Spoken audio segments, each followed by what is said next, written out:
At the end of the day, you need to be really, really clear about the business that you're building, the opportunity you're targeting, the value you're creating, and how you're taking measured steps towards making it there.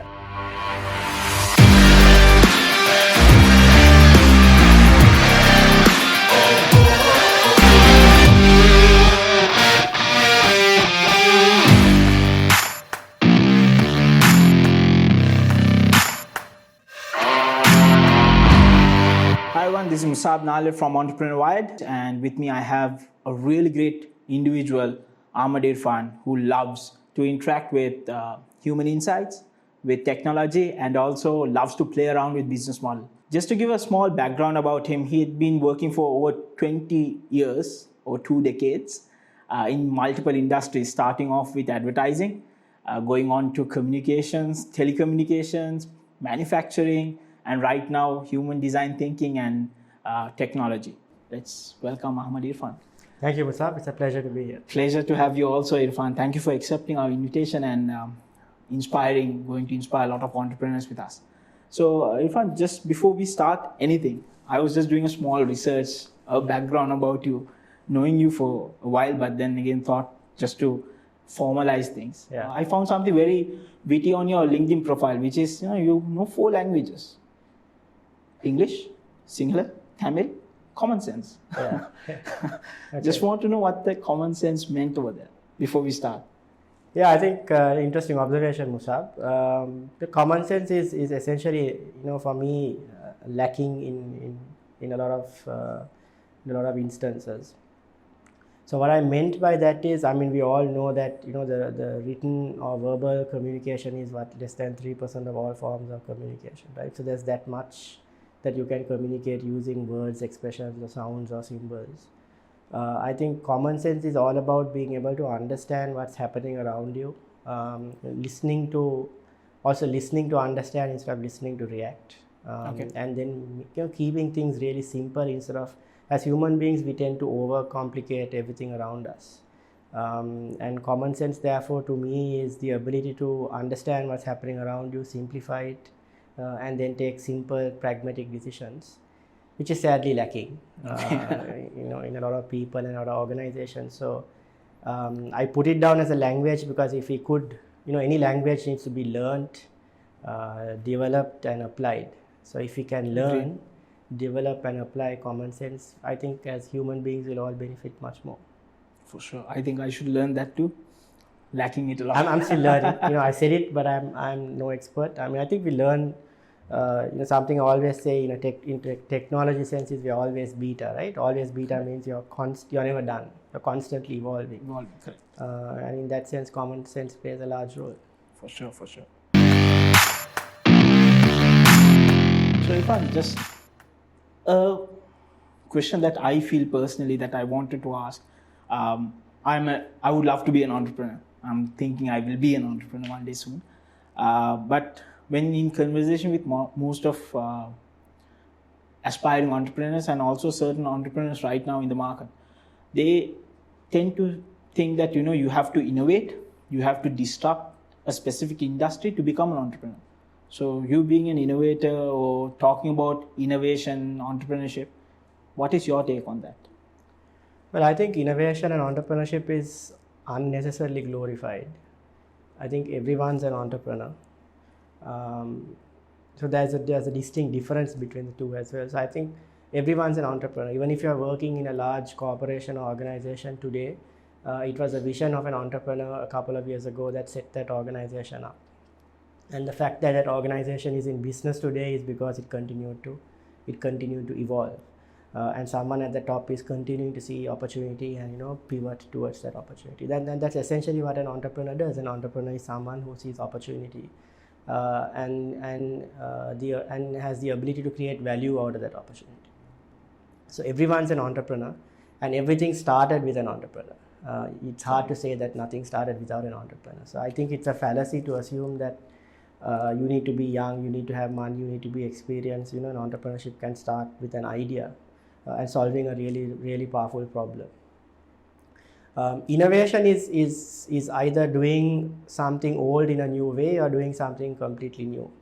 innovation and entrepreneurship go hand in hand, because generally you are looking at solving a problem, and then solving that problem better than anybody else might need some new technology, might need a new method, might need a new business model, or a combination of all of this, and that's where innovation comes in. So for entrepreneurs to really succeed, they really need to be thinking about innovation, because you can't create future value if you're not innovating. Yes, a lot of I don't believe in the big bang. I don't believe in big bang entrepreneurship or big bang innovation. People set out to change the world. It's good to have dreams. It's good to take on large challenges. It's good to be motivated by these billion-dollar stories, but those are few and far in between. True success is probably what you guys are doing. Looking at a need that's out there. Looking at how well you can create an opportunity out of it, creating sustainable value around it, and innovating with purpose. And it's not always something, it doesn't always have to create a disruption. It's not necessary. So you can do something very simple and go out there. Yeah. Because that's the notion of most of us out there. You have to do something crazily disruptive to either capture the audience or capture the market, or to create fame for yourself. So that's the notion that we have. But in that note also, now entrepreneurship and innovation, like you correctly told, is getting glorified. Maybe I don't know, I aspire to be an entrepreneur, but maybe the notion of entrepreneurship being so glorified and being celebrated, saying I'm an entrepreneur, I would love to hustle, I'm doing that and this. I think that's what most of the people out there also think. When you are out of school, or when you're out of, you should do your first job, and then you should start something on your own, because entrepreneurship is cool. What's your take on that? What would you say as an advice to either me or some of the viewers who are viewing, or any one of us, saying what is your take on entrepreneurship? Well, my take on entrepreneurship is there is no right age, right? If you look at different schools of thought, some schools of thought would determine that best time to start is sooner you get out of college. There's another school of thought which I particularly subscribe to, because I belong to that school of, is a good time to start something is in your mid-30s, because you have the ideal combination of experience and some youth left in you. So I was 36 when I started. Okay. 5 years ago. So there's no hard and fast rule around. Firstly, if I break your question down, when is the right time to be an entrepreneur? There's no hard and fast rule. It depends on the opportunity you see. It depends on your personal resolve, your personal stamina, and what you have as resources around you to pursue an opportunity. But what is common to entrepreneurship is, at the end of the day, you need to be really, really clear about the business that you're building, the opportunity you're targeting, the value you're creating, and how you're taking measured steps towards making it there. Okay. What tends to happen, especially in the technology space and when you're very young, is you have lofty dreams and ideas, and you tend to over-project what you want to do.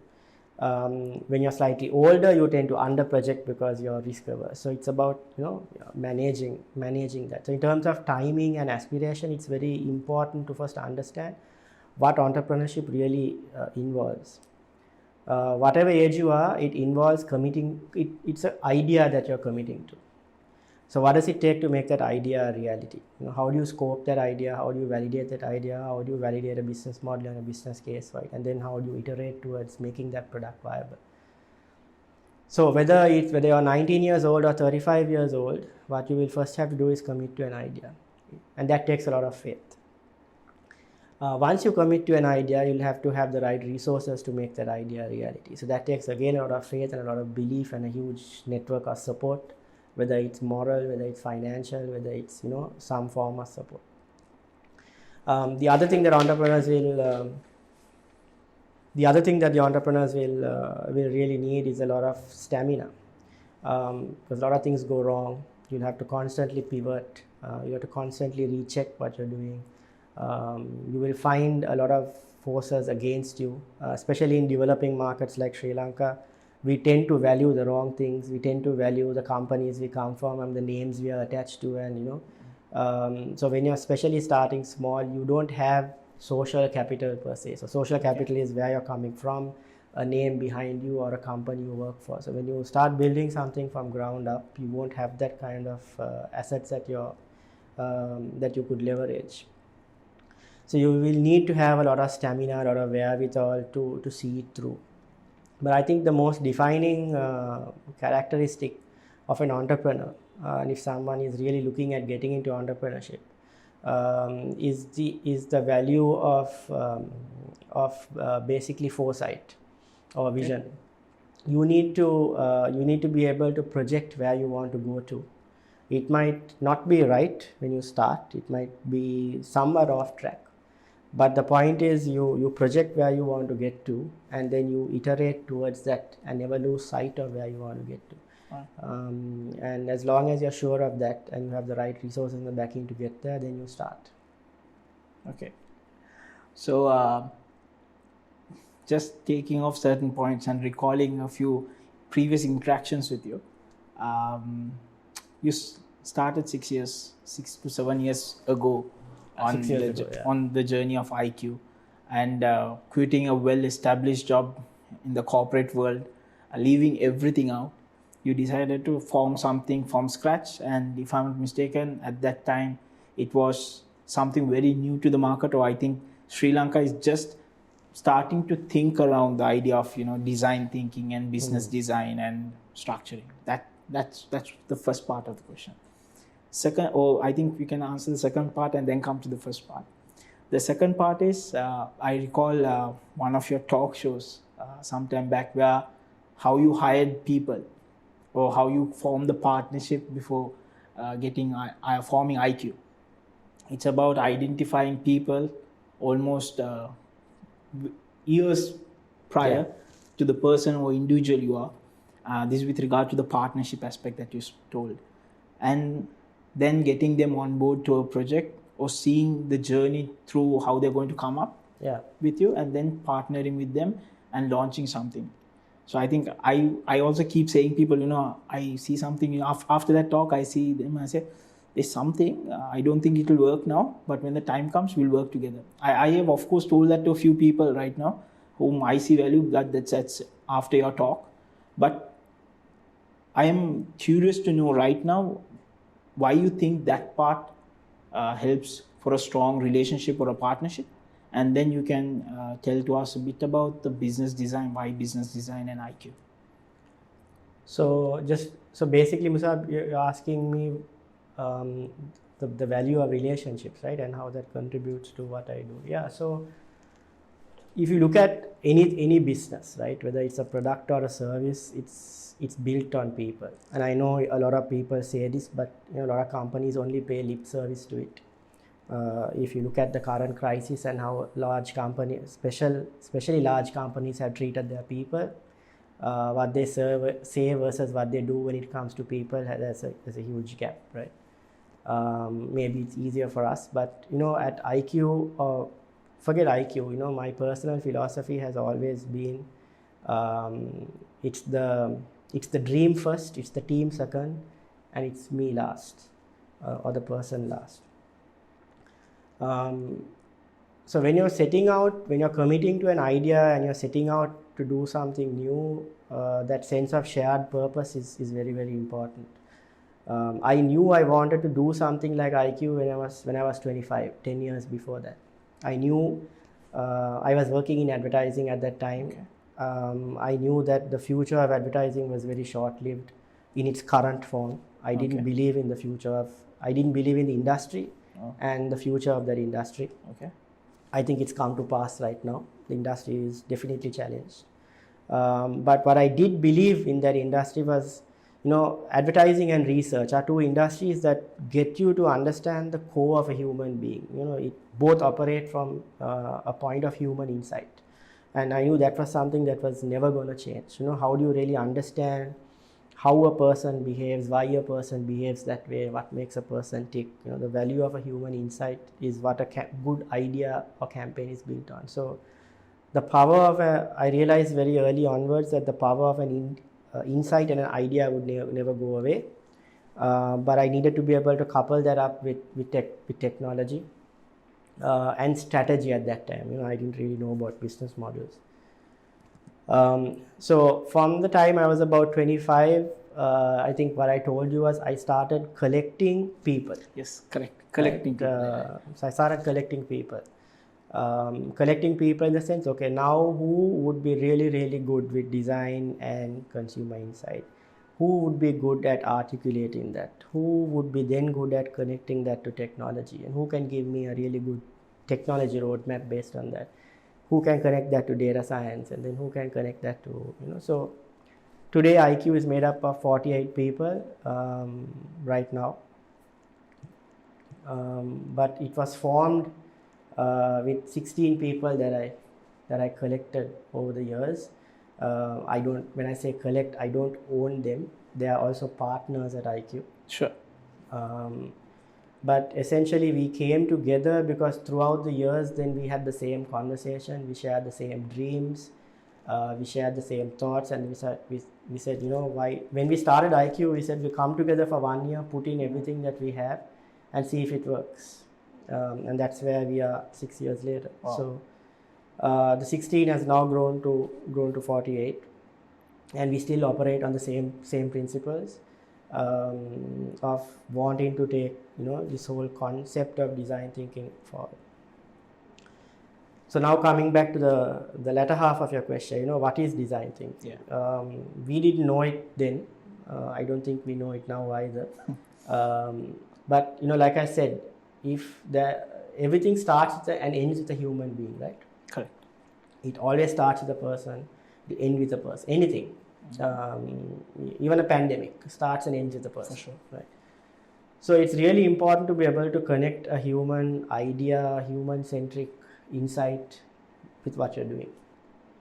So what design thinking is there are a couple of fundamentals in design thinking. The first is obviously empathy. How do I feel what you feel? So when a client or a brand works with us, you know, we look at how do we feel what that customer or that user of that product or service or app is feeling. How do we put ourselves in that shoes? How do we understand how a human being is, or what a human being is thinking, feeling and doing? That's the whole cognitive space. Okay. The second pillar of design thinking, very loosely apart after empathy, is then you rationalize your thinking and you ideate. So based on what we understand, what do we know? Based on what do we know, what kind of ideas can we come up with? So that's the, you know, empathy, rationalize, ideate, and then based on what we ideate, you prototype. Okay. So, and then when you prototype cheap, fast, easy, so you can validate your ideas really, really fast. So what design thinking does is it takes the ability to take insight, right? So it takes a designer's mindset. So a good designer will never tell you they're designing a car or they're designing a perfume or they're designing a garment. They will always say, I'm designing an experience. Okay. Right? So design thinking takes the concept of design, marries it with the discipline of engineering. Okay. Right? And the viability of business models, right? So what's possible, what's viable, what's feasible. So design gives you what's possible, engineering tells you what's viable, business model tells you what's feasible. And when you connect the three, you get a very, very powerful, you know, solution. And that in fact is what advertising or marketing doesn't do right now, right? Just because you come up with a pretty visual, a nice video, no offense to you guys, a nice, you know, a pretty visual, a nice video and a great campaign, it doesn't necessarily drive results for a company. And I think more and more organizations are seeing that you have to connect your idea to a human, connect that to a solution, and connect the solution to a business model and integrate that within the business.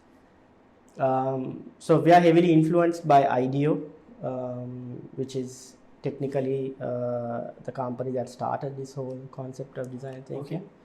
Okay. Last 3 years, done about 70 different projects, which we find very rewarding. But yeah, it's new, but it only works, like I said, because of the people we have in here. Correct. So just to from the three phases, of design. What do you call this? Design, then you go to viability, feasibility, right? Design, viability, feasibility. Perfect. So on the viability phase, now just thinking, is that the place from design you, because again, I'm trying to capture something that you had already spoken about on another topic. I just recalled when you was just saying this, about framing your thinking. So at which stage does this happen? Because I'm asking this question because it's going to be related to an entrepreneur. If a person who is aspiring to do something, Yeah. he has an idea, he's thinking, okay, I'm going to design this. But then how does he frame his thinking to say, this is what I'm going to go to the market with, and this is what will happen? So how I'm just linking multiple of your speeches and trying to see what. I think that's a good question, Musab. I think framing is a constant in that you have to do it all the time, right? But if you look at the process in terms of what's possible, what's viable, and what's feasible, the whole process it's called divergence and convergence. So divergence is you go this way, right? You diverge. So what's possible? You go as wide as possible. And then through process of framing, you just keep converging towards what you believe is right. So let's say you want to solve a problem. In your what's possible stage, you ideate, you empathize and you ideate as many ideas as possible. And then what's viable, you look at, okay, now what makes sense, what's easy to do, what will be more acceptable, what is a more feasible, business model when it comes to, and then you start funneling it down. Okay. So an entrepreneur, essentially a critical skill is to be able to do that. To manage also the process of, instead of going too far, frame how far you want to diverge, and then frame how you're going to arrive at shortlisting an idea that you want to take forward. So framing happens right throughout, but in different degrees. So it happens in design, I forgot the stages, but it happens in all three stages. It happens it happens in the design stage, it happens in the viable stage, and feasible stage. In conversation with Ahmad Irfan, and welcome back. So Irfan, just to let you know, you're well known to be people know you as to be an innovator, a solution provider, a thinker, and who can give any solution for anything that they come with or problem they come with. But what is it that Ahmad Irfan would like to be known for? Wow. Okay, nobody's asked me that question before. So I take my life in stages, right? So right now, I'm at that stage where I want to create a difference. But if I do live long enough and look back at my life, I just want, so something that I've always believed in is all this is just work, right? And it's work that I find very fulfilling, because what I do hopefully creates a difference and a lasting impact. But this, my dream is to retire in the next probably 3 years and have a little farm that I live off my own. So that's essentially my dream. So I just want to be known as the person who found a balance. Okay. That's it. A balance between making things happen, building a team, hopefully creating some future leaders, having done something good for a community, and found a sense of balance across all of that. I mean, something we've always spoke about is I don't believe in the concept of a work-life balance. I mean, just this morning I was having this conversation where a lot of companies try to measure people by the amount of hours they put into their work, but what matters is the outcome, not the amount of hours, but the output that goes into that, right? Or comes out of it. So I also don't want to measure my life by the amount of money I make or the work I've done. I want to measure my life by the quality of life I have and the balance of life I have created for myself and my children. Okay. So yeah, balance is what I would want to be known for. Wow. Okay. Nice. So, if we look at Ahmad Irfan, the corporate employee, Ahmad Irfan, the businessman, entrepreneur, innovator, thinker, and the Ahmad Irfan who is looking forward for a balance or to get a balanced life, hopefully in 3 years. Let's hope for that. Yeah, inshallah. Yeah. Inshallah. So, how have you evolved through these stages, just to understand? I'm sure there's a massive learning progress and how you have evolved through, but how do you think you have evolved, and do you actually see yourself retiring in 3 years? Personally, I'm curious. I actually see myself retiring in 3 years because I think what you want from life changes as life moves on, right? So in my 20s, I wanted what all guys want, you know, a nice car, a good job, a lot of money. For sure.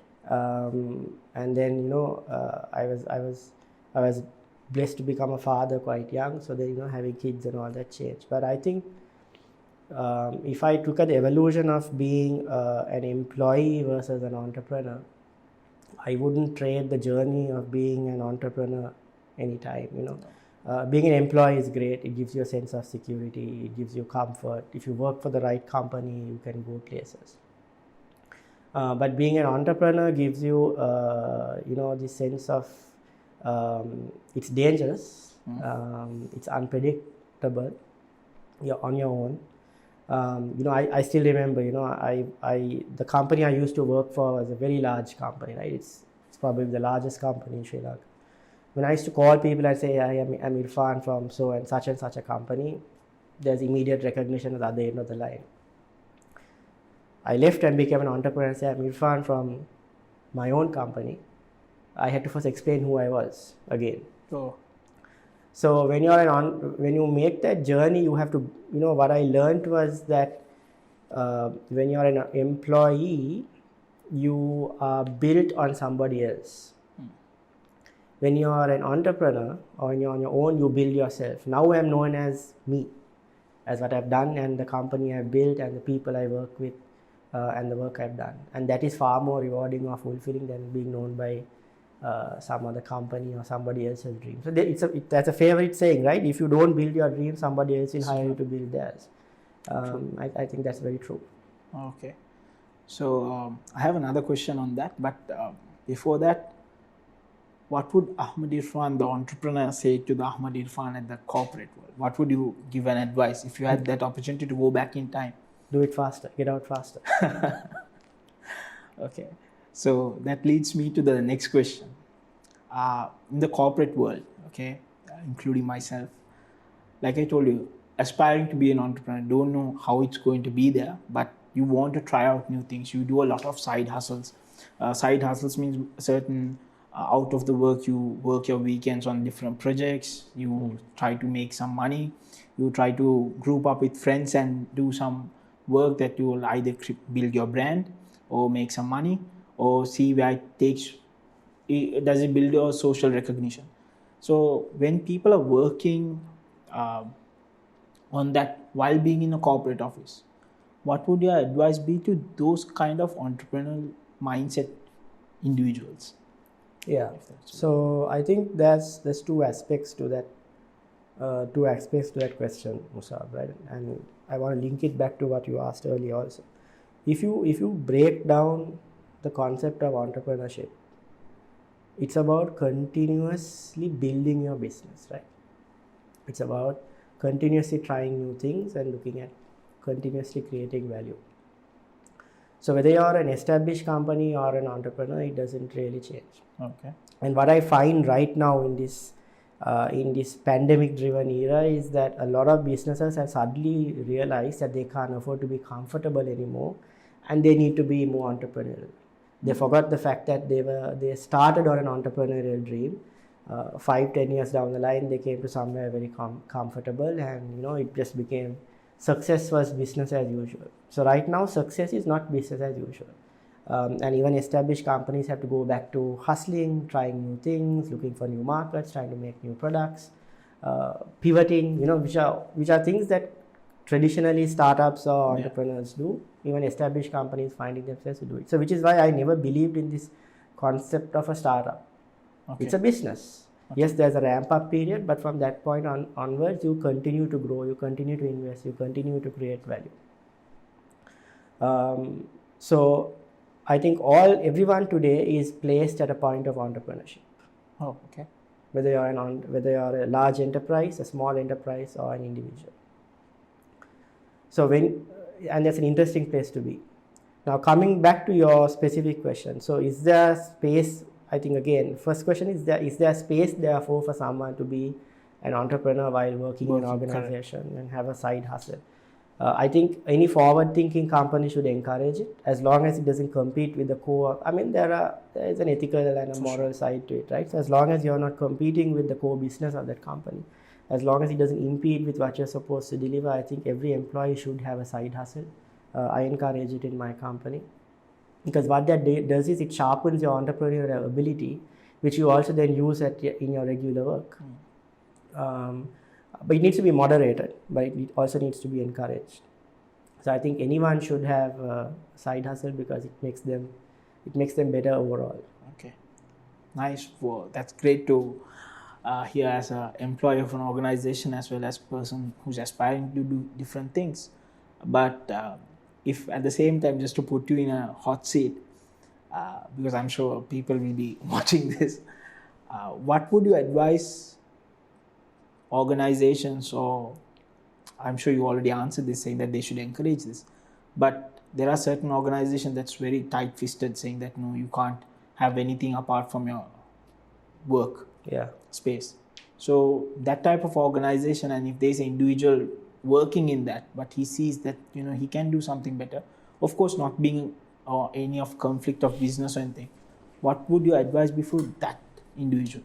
So what would your advice be to a person working in a rigid organization? Rigid organization. Firstly, get out. Okay. But apart from that, no, I think we live in a day and time where all rules are being rewritten, right? Every rule we knew, every norm we knew, it has changed. The fundamentals of doing business has changed, and I think therefore, fundamentally, every business has to look at how they engage their employees, their value system, their business models, all of that. So if a company is still being rigid around a lot of things, then that company clearly is not the right place. Not the place to be. But if you are working in a place like that, there is still space for a side hustle in terms of then it's about how you carve out some time. At the end of the day, you still have some time for yourself. So it's how you carve that time out. It's how you clearly separate it, manage any overlap, and then still manage to do it yourself, because that's probably your ticket out. Because if it grows larger than what you're doing in a place that's too rigid, if it's too rigid, you're probably not enjoying it either. Correct. So then that's probably your first ticket out. But my advice is don't work for a rigid company. For sure. I am sure a lot of people can relate to that, including myself. Okay. Coming back to a few things, or touching base on certain pointers about doing the right thing. Now, I could be an employee of an organization, and I'm sure you are also a person who instills this message of always do the right thing, and the right thing will happen to you. Yeah, and that's something that I have learned also, and I see that in you as always. So if it's an entrepreneur or for the individual itself, I always tell them to try to do the right thing. If someone comes and asks me, most of my friends say that I would want to do this and this, but I have a conflict of business over here with my organization. So I tell them to think right, do the right thing. And if you are thinking it's a conflict of business, be upfront with the management, tell them that this is what you're going to do, and then either you take a decision, you're going to partner with them or you're going to walk out. Two things. But being an employee, or again, if the Ahmad Irfan of that time will tell back to the previous Ahmad Irfan, or the Ahmad Irfan right now telling to Musab here, the right aspect of becoming an entrepreneur, what would it be? or the value system you think should an individual should have to be a entrepreneur? I think, yeah, no, I think that's an interesting question, and I've also had the benefit of a few good, mentors. Um, I think, firstly, as a human being, spirituality is very important. Leave God aside, right? Sure. Leave all religion aside. I think spirituality is important because to me the single most important attribute of an entrepreneur, even a human being, is the ability to be conscious of what's happening around you, and conscious of every action that you take, because every action you take has a reaction and a repercussion. And to me, the core value of any entrepreneur is honesty and integrity. If you're honest and you have a lot of integrity, the way you run your business it's going to be very hard to run a business if you're honest and if you have a lot of integrity, because in this world, good guys do find it hard, tend to finish last, but that's just one or two races. In the race of life, I sound like a huge motivational quote here, but I am living proof for doing the right thing no matter how hard it is, and that has only helped me as an entrepreneur. So what I would tell any future entrepreneur is, have your plans, have your dreams, change the world, but always stay in touch with your spiritual side. You don't have to be religious, just you have to be conscious of everything that you do, and you do it with honesty and integrity. That's all that matters. Wow, very, very true. I just stemming off from your point, I have told some of my friends also. It could be it could be a decision whether they want to leave a job, or they want to do something on their own, or they want to go behind a specific person to get. What I generally say is, the decision that you make is always on you. Whether anyone can influence your decision. Yeah. But at the end of the day, you're the person taking the decision. So I can always say that, Irfan, this is really great, do this.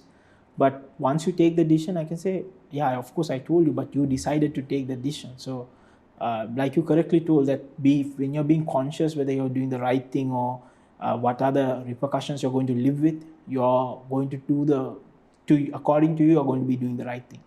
And I'm sure it's a learning process throughout how you will go about it.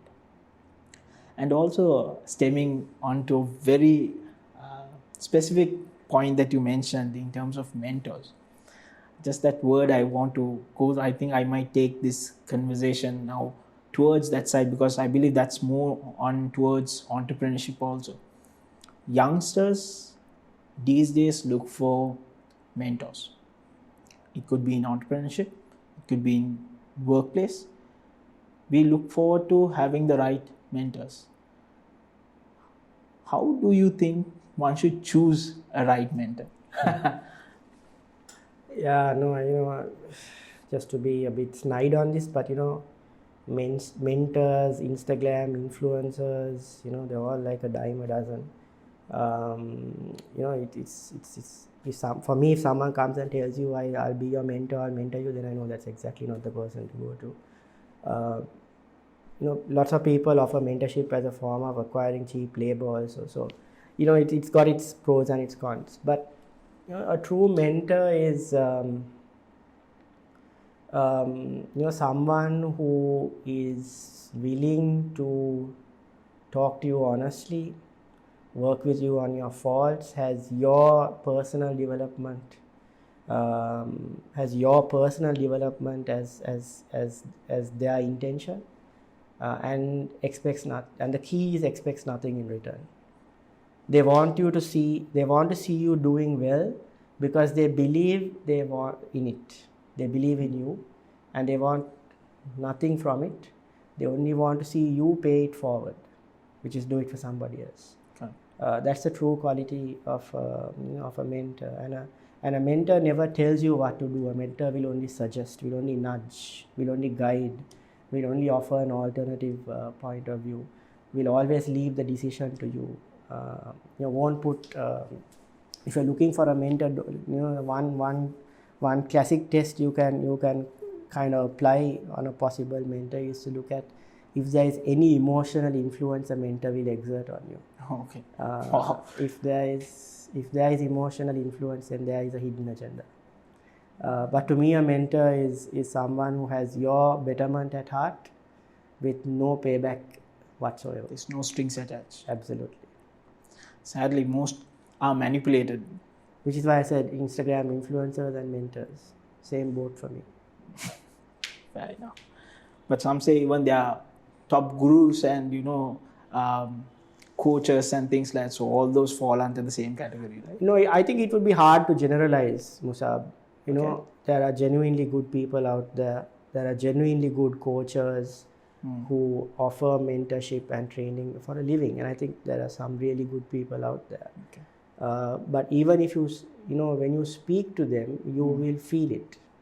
You will, when you speak to, like I said, a mentor will help you feel more conscious about yourself. Will want to know more about you. Will make the conversation about you rather than about himself or herself. And that's when a mentor is good. So it's hard. I don't think you can generalize. And there are some really good people out there as well. But it's also right. Can I say this way? When a person looks, what are the traits? You generally told what are the traits you need to look into, but most of the people think right now mentors are a person who is quite famous in a specific area. I generally tell that ensure that he's a well-wisher too, but they see okay he's well established in that area or expertise in a specific area of work, and I need to learn things from him and I want him to be my mentor.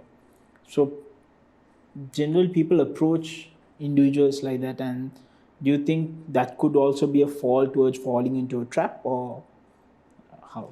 No, I think firstly you need to be clear about what you want, right? It's like going to different doctors for the same ailment, right? Each doctor will treat you differently, and then you'll end up being confused. So if you're looking for a mentor in a specific subject, then yes, pick the best possible person in terms of expertise and results, impact that person has created, and then work with that person for what you think is a subject expertise you need.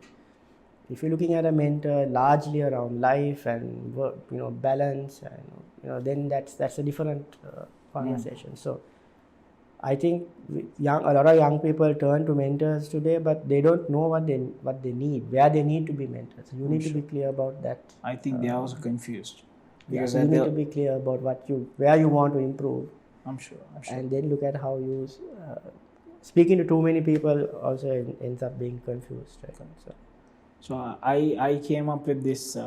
I took this learning. I've been watching a lot of individuals on social media. Of course, just I don't want to name a few, but not in Sri Lanka. Of course, not in Sri Lanka. But if you look at certain really celebrity-oriented individuals who push down their message, certain thing I honestly see that there's a fakeness to it. How I don't know whether I'm true or not. But basically, how it cascades down to the individual right at the bottom. So the person at the top, he's the figurehead. He's the person who is fully, he's the celebrity, he's the star, he's the mentor. Over there in social media, everything. And then you have the second layer of him. They also replicate the same traits. But at the third, fourth level of it, people, despise, and they're like, he's a con artist, or, he just talks it, but he does not really applicate in his life. And at the same time, I see individuals at the top that has the same thought process or the same idea that runs down to the bottom of the person, or bottom of the employee. So, for example, if you take a peon in the company, they will have the same mentality or the same thought process of the celebrity person itself. So, I think that's where one could ideally choose someone to be a mentor also. Yeah. I don't know how. I'm still yet to learn, yet to figure out a few things. So it's there. Keeping that aside, it's a very, very controversial topic to talk on. But keeping all that aside, what would you say, just to wrap things up, what would you like to say to entrepreneurs or aspiring entrepreneurs? A final bit of advice that they could take home and they could implement. So fine, advice to aspiring entrepreneurs is like they all say, start with something, right? Because entrepreneurship is about finding out what you're going to do, and then there's a process in which it runs, right? Do you have an idea? Is your idea validated? Can you create value, and therefore can you create money? So a lot of people, the difference between an innovator or an entrepreneur also is an innovator might probably create something but won't necessarily create value out of it. It's an entrepreneur who will take it to the market and create value out of it. So my advice to anyone is come up with an idea, solve a problem, or look at an opportunity. Start small, keep it simple, validate it really fast, and then once you validate it, look at how you're going to scale this business, what resources you need, and take a very scaled approach to it instead of try to go all in. The other thing I'll say is a lot of things will go wrong. Don't lose heart. It requires a lot of stamina, a lot of patience. You'll go through 100 days of pain and then 1 day of joy, which will make all 100 days worth it. So it's a completely different mindset that you need to get used to. But there's no way of finding out until you start. So start, and the rest will figure itself out. For sure. I love endurance sports, specifically running. Understanding that you're basically saying, individual, being an entrepreneur is like running a marathon. Yeah. You endure hardship, pain till you run the 42 kilometers. At the finish line is that moment you celebrate success, right? Absolutely. So thank you very much, Irfan. Thank you for spending some time with us and giving some very insightful knowledge, some insight on business design thinking, innovation, and also definitely some great thoughts on entrepreneurship and how an aspiring entrepreneur can use these learnings. In discussion with Ahmed Irfan, and that's Entrepreneur Wired. If you haven't subscribed with us yet, go follow us on Instagram, Facebook, and don't forget to subscribe on YouTube.